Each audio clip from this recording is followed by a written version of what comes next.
लीजिए सुनिए सिंहासन बत्तीसी के 9वें भाग 8वीं पुतली पुष्पावती को मेरी यानी समीर गोस्वामी की आवाज में। पुष्पावती 8वीं पुतली ने कहा, राजा, तूने जो सिंहासन पर बैठने का चित किया है सो इसकी आस मन से छोड़ दे। राजा बोला, मैं किस तरह छोड़ूं? तब पुतली ने कथा शुरू की कि एक दिन वीर विक्रमाजीत अपने दरबार में बैठा था। सब राजा मुजरे को हाजिर थे। उस वक्त एक बढ़ई ने आकर सलाम किया और कहा, महाराज, मैं आपके दर्शन को आया हूं और एक तोहफा आपके लिए लाया हूं। राजा ने आज्ञा की कि ले आ। बढ़ई ने जो हिकमत का घोड़ा बनाया था नजर किया। राजा ने घोड़े को देखा, उससे पूछा कि इसमें क्या क्या गुण हैं। बढ़ई ने कहा, महाराज, इसमें ये गुण है, ना कुछ खाता ना कुछ पीता है और जहां चाहो तहां ले जाता है, दरियाई घोड़े के बराबर है। घोड़ा उस वक्त चालाकी से एक जगह ठहरता न था, कूद फांद रहा था। जो जो राजा देखता था रीझता था। आखिर को पसंद करके कहा कि इसको मैदान में फेर कर दिखा दो। जो ही उसने कोड़ा किया फिर तो गर्द ही नजर आती थी और घोड़ा मालूम न होता था। जब ऐसे गुण घोड़े में राजा ने देखे, दीवान को बुलाकर कहा, ₹1,00,000 से दो। दीवान ने अर्ज की, महाराज, ये काठ का घोड़ा और ₹1,00,000 इनाम मुनासिब नहीं। राजा ने ₹2,00,000 फरमाए और उसे दीवान ने चुपके हवाले कर दिए और अपने दिल में सोचा, जो कुछ और तकरार करूंगा तो और बढ़ेंगे। वो ₹2,50 ले अपने घर को गया। घोड़ा थान पर बांधा और वो चलते हुए कह गया था कि इस पर सवार होते ना कोड़ा कीजो ना एड़ मारियो। पर किस्मत का लिखा कोई मिटा नहीं सकता। जो बात हुआ चाहती है होती है। कई दिन के बाद राजा ने घोड़ा मंगवाया और अपने मुसाहिबों से फरमाया कि कोई तुम में से सवार होकर इस घोड़े को फेरे तो हम देखें। ये बात राजा से सुनकर एक एक का मुंह देखने लगा। घोड़े की चालाकी से कोई न चढ़ा। तब राजा झुंझलाकर बोला, घोड़े को साज लगाकर तैयार कर लाओ। ये बात सुनते ही एक की जगह 1000 आदमी दौड़े और जल्दी तैयार कर लाए। राजा सवार होकर वहां फेरने लगा। जितना कि वो चाहता था कि आसन जमाकर घोड़े को अपने काबू में लावे, रानों से निकला जाता था और पारे की तरह एक जां ठहरता न था। छलावे की मानिंद छल बल कर रहा था। राजा खुशी के मारे बढ़ई की बात भूल गया और घोड़े को कोड़ा किया।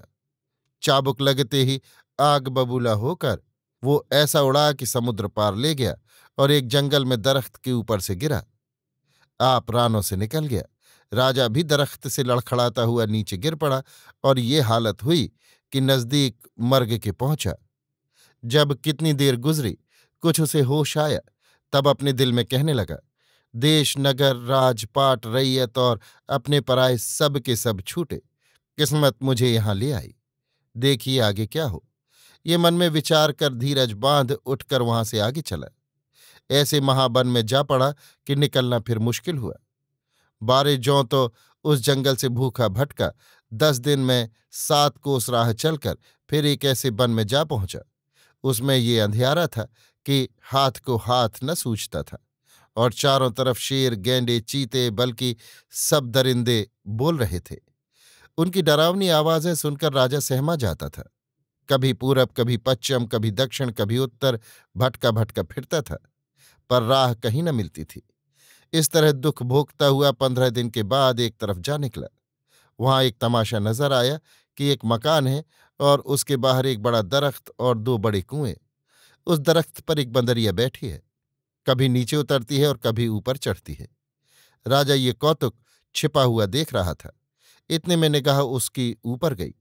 क्या देखता है कि उस हवेली पर एक बालाखाना है। जब दरख्त पर चढ़ गया तो देखा कि वहां एक पलंग बिछा है और सब ऐश का असबाब धरा है। तब मन में कहा, अभी जाहिर होना अच्छा नहीं, पहले वहां मालूम करूं कि कौन आता है और कौन जाता है। जब ठीक दोपहर दिन हुआ, एक सिद्ध वहां आया। बाईं तरफ जो कुआं था उसमें से उसने एक तूंबा जल निकाला कि वो बंदरिया उतर आई। सिद्ध ने एक चुल्लू पानी उस पर डाल दिया। वो खूबसूरत स्त्री हो गई और उस रूपवती त्रिया से जोगी ने भोग किया। जब तीसरा पहर हुआ, जोगी ने कुएं से पानी खींच उस पर छींटा मारा। फिर वो बंदरी की बंदरी बन गई और दरख्त पर चढ़ी। जोगी भी पहाड़ की गुफा में जा बैठा और अपना जोग करने लगा।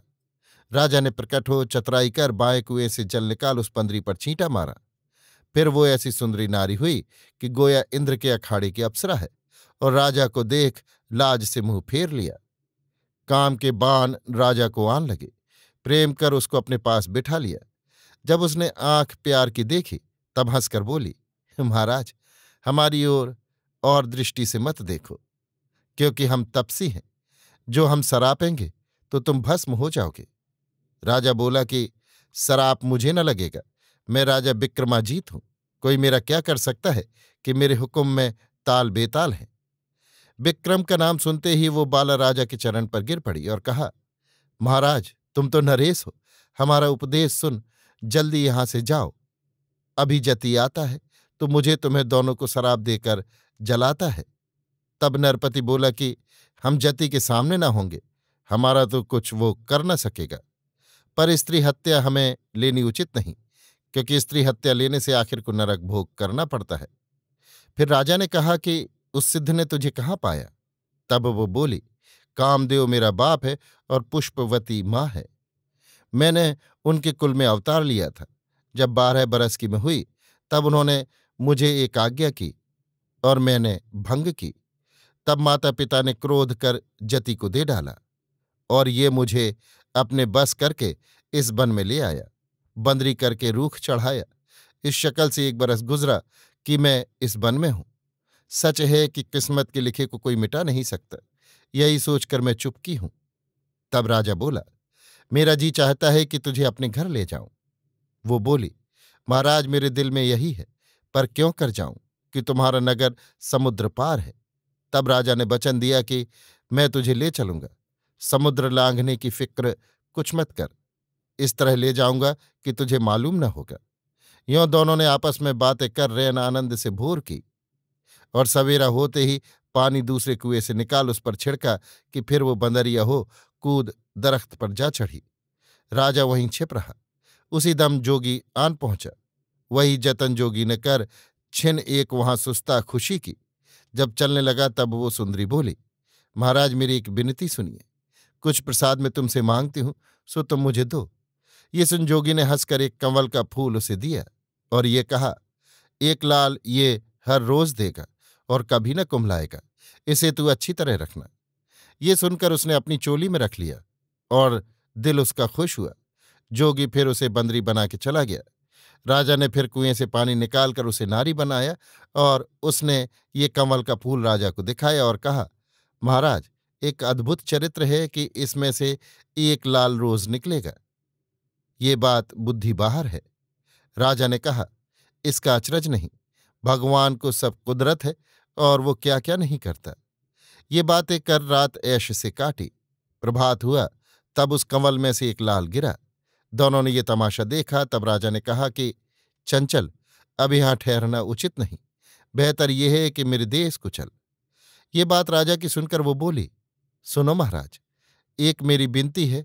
मैं पांव पड़ कर जोड़ कहती हूं कि तुम बड़े दानी हो। ऐसा दानी मैंने कहीं नहीं सुना। ऐसा ना हो कि किसी को मुझे दान कर दो। मैं दासी हो हर वक्त तुम्हारी सेवा करूंगी। तब राजा बोला, ये नहीं हो सकता कि कोई अपनी नारी पर पुरुष को दे। ये धर्म विरुद्ध और लोक विरुद्ध है। इस तरह उसकी खातिर जमा कर दोनों वीरों को बुलाया। वे आकर हाजिर हुए। उसने कहा, हमारे देश ले चलो। वीर तख्त पर बिठा उनको हवा की तरह ले उड़े।